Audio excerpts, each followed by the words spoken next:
Mana bang, lalingnya bang? Panik dikejar massa, usai gagal melakukan aksi maling motornya, seorang pria nekat menjeburkan diri ke dalam kali Mokervart di kawasan Daan Mogot, Kalideres, Jakarta Barat. Pelaku yang terus berusaha berenang agar tidak ditangkap warga yang terus mengejarnya, akhirnya berhasil diamankan petugas kepolisian. Sayangnya, satu pelaku lainnya berinisial H lepas dari kejaran dan melarikan diri. Dari tangan pelaku, petugas mendapati barang bukti alat untuk melakukan pencurian, yaitu sejumlah kunci letter T. Berdasarkan pemeriksaan, pelaku berinisial AS itu ternyata merupakan residivis atas kasus curanmor yang bebas pada bulan Desember 2024 lalu. Kini AS menjalani pemeriksaan lanjutan di ruang reskrim Polsek Kalideres, Jakarta Barat. Melakukan pencurian motor di Jalan Kertajati, yang kemudian motor berhasil dibawa lari, tapi seketika korban melihat pelaku yang akhirnya mendakan maling yang kemudian memancing warga untuk mengejar yang bersangkutan, yang akhirnya pelaku kabur melarikan diri ke arah Kali dan Mogot. Pelaku dijerat pasal KUHP tentang pencurian dengan ancaman hukuman maksimal 7 tahun penjara. Kini polisi masih memburu pelaku H yang masih buron. Dari Jakarta, Miftahul Gani, iNews melaporkan.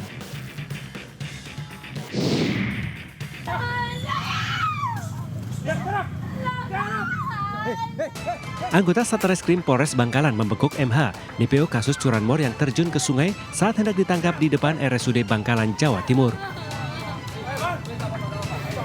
Upaya penangkapan ini sempat dihalangi istri pelaku yang datang ke lokasi saat mengetahui suaminya dikejar polisi.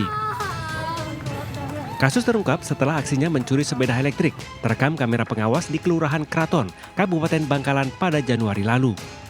Sebelumnya, polisi meringkus rekan pelaku, dan dari hasil pengembangan, MH pun ditangkap petugas.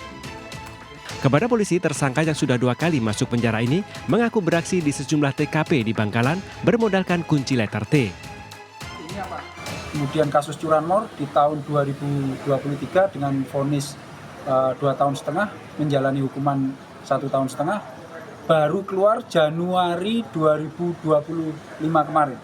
3 Januari 2025 langsung melakukan pencurian bersama dengan salah satu pelaku yang sebelumnya kita tangkap. Atas perbuatannya, tersangka dijerat pasal 363 KUHP tentang pencurian dengan pemberatan dengan ancaman pidana 7 tahun penjara. Dari Bangkalan, Jawa Timur, Taufik Syahrawi, iNews melaporkan.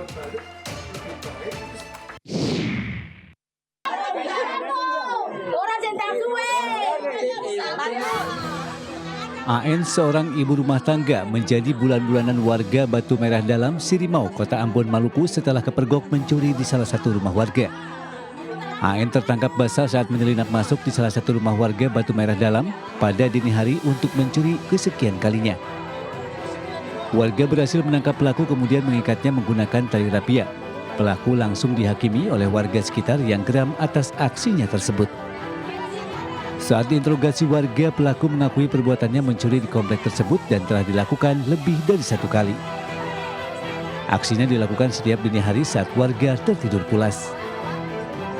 Semua barang-barang masih ada. Pas bangun pagi begini, semua yang ada lagi dompet, semua yang ada lagi. Ya, tapi sebelumnya itu ada lagi kehilangan. Tadi sudah ditanya, waktu di sana dia mengaku bahwa dia yang ambil bapak itu punya uang. Aksi main hakim sendiri ini berhasil dilerai setelah personil Polsek Sirimau tiba di lokasi kejadian dan langsung membawa pelaku ke Mapolsek untuk dimintai keterangan. Kasus pencurian, masa sudah hakim asal dari warga setempat.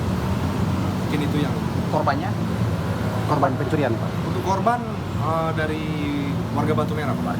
barang-barang apa yang diambil, Pak? Barang buktinya? Untuk barang bukti tadi, barang bukti awal barang-barang perabotan rumah. Pelaku kini ditahan di rutan Polsek Sirimau.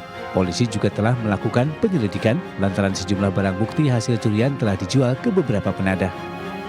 Dari Ambon, Maluku, Juanda Sari, iNews melaporkan.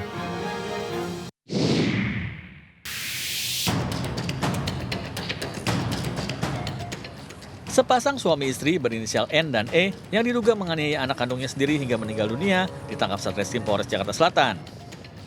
Saat penangkapan di kawasan Blok M, Jakarta Selatan, N dan E tidak dapat berkutik. Terungkapnya tindak penganiayaan tersebut saat kedua pelaku membawa anaknya yang masih berusia 2 tahun ke Puskesmas Kebayoran Baru, Jakarta Selatan. Saat itu dokter menyatakan korban sudah tidak bernyawa dengan kondisi dipenuhi luka lebam dan tangan terkilir.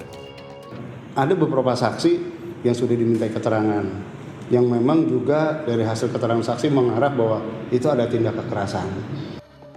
Hasil penyidikan sementara polisi, pelaku juga melakukan kekerasan terhadap anak pertamanya yang berusia 5 tahun. Korban saat ini dalam perlindungan unit pelaksana teknis Pusat Pelindungan Perempuan dan Anak DKI Jakarta. Dari Jakarta Selatan, Helmi Sanjangbati, iNews melaporkan.